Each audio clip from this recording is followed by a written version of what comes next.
ലോകത്തെ മുഴുവൻ നോക്കുകുത്തിയാക്കി ഒരു ജനതയുടെ എല്ലാ അവകാശങ്ങളെയും കരുണ ഏതുമില്ലാതെ എടുത്തുമാറ്റുക. മാനവികതയുടെ എല്ലാ അതിർവരമ്പുകളും ലംഘിച്ചുകൊണ്ട് ഗസയിൽ ഇസ്രായേൽ ക്രൂരത അന്ത്യമില്ലാതെ തുടരുകയാണ്.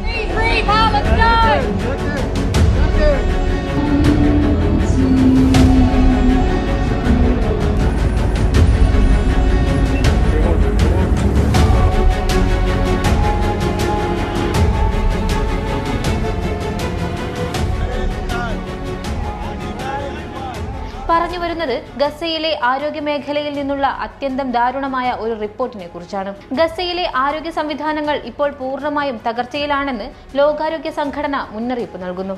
കാരണം മറ്റൊന്നുമല്ല, കൃത്രിമ അവയവങ്ങൾ, ലാബ് ഉപകരണങ്ങൾ എന്നിവയുൾപ്പെടെയുള്ള അത്യാവശ്യ ജീവൻ രക്ഷാ സാമഗ്രികൾ മാസങ്ങളായി ഇസ്രായേൽ അതിർത്തിയിൽ തടഞ്ഞുവച്ചിരിക്കുകയാണ്. കാരണം എന്താണെന്നതാണ് പിന്നീട് ഉയരുന്ന ചോദ്യം. ഈ മെഡിക്കൽ ഉപകരണങ്ങൾ സൈനിക ആവശ്യങ്ങൾക്ക് ഉപയോഗിച്ചേക്കാമെന്ന വിചിത്രമായ വാദമാണ് ഇസ്രായേൽ ഉന്നയിക്കുന്നത്.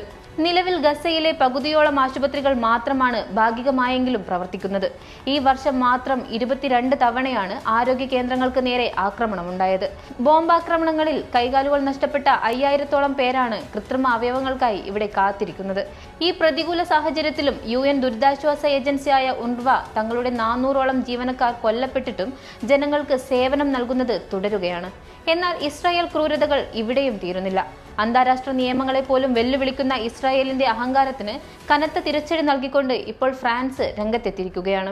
ഇസ്രായേൽ തീവ്ര വലതുപക്ഷ നേതാവും ദേശീയ സുരക്ഷാ മന്ത്രിയുമായ ഇത്താമർ ബെൻഗുറിന് ഫ്രാൻസ് രാജ്യത്തേക്ക് പ്രവേശന വിലക്ക് ഏർപ്പെടുത്തിയിരിക്കുകയാണ്.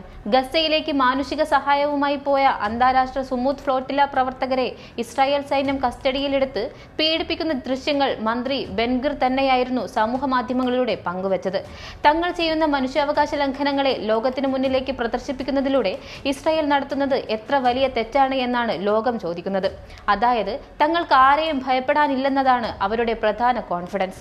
കൈകൾ പിന്നോട്ടുകെട്ടി തല നിലത്തു മുട്ടിച്ചു നിൽക്കുന്ന മനുഷ്യാവകാശ പ്രവർത്തകരെ മന്ത്രി പരിഹസിക്കുന്നതായും ചിത്രത്തിൽ കാണാം. ഫ്രഞ്ച് പൗരന്മാർക്കെതിരായ ഈ നിന്ദ്യമായ പെരുമാറ്റത്തെ തുടർന്നാണ് ഫ്രഞ്ച് വിദേശകാര്യമന്ത്രി ജീൻ ലോയൽ മന്ത്രിക്ക് വിലക്ക് ഏർപ്പെടുത്തിയത്.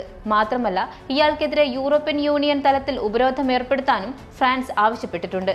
കാനഡ, ഫ്രാൻസ്, ഇറ്റലി, സ്പെയിൻ തുടങ്ങിയ രാജ്യങ്ങൾ ഇസ്രായേൽ അംബാസഡർമാരെ വിളിച്ചുവരുത്തി ഇതിനകം തന്നെ കടുത്ത അമർഷം രേഖപ്പെടുത്തി കഴിഞ്ഞു. റേച്ചൽ കോറി, ഷിറീൻ അബു, ആഗില, വേൾഡ് സെൻട്രൽ കിച്ചൺ പ്രവർത്തകർ എന്നിവരെ കൊലപ്പെടുത്തിയ ഇസ്രായേൽ ക്രൂരതയുടെ ചരിത്രത്തിലേക്ക് ഒടുവിലത്തെ തെളിവാണ് ഈ വീഡിയോ. അന്താരാഷ്ട്ര നീതിന്യായ കോടതിയിൽ ഇസ്രായേലിനെതിരെ നടക്കുന്ന വംശഹത്യ കേസിൽ അവർ സ്വന്തം അഹങ്കാരം കൊണ്ട് സോഷ്യൽ മീഡിയയിൽ പങ്കുവച്ച ഈ ദൃശ്യങ്ങൾ തന്നെയായിരിക്കും അവർക്കെതിരെയുള്ള ഏറ്റവും വലിയ തിരിച്ചടിയാവുക.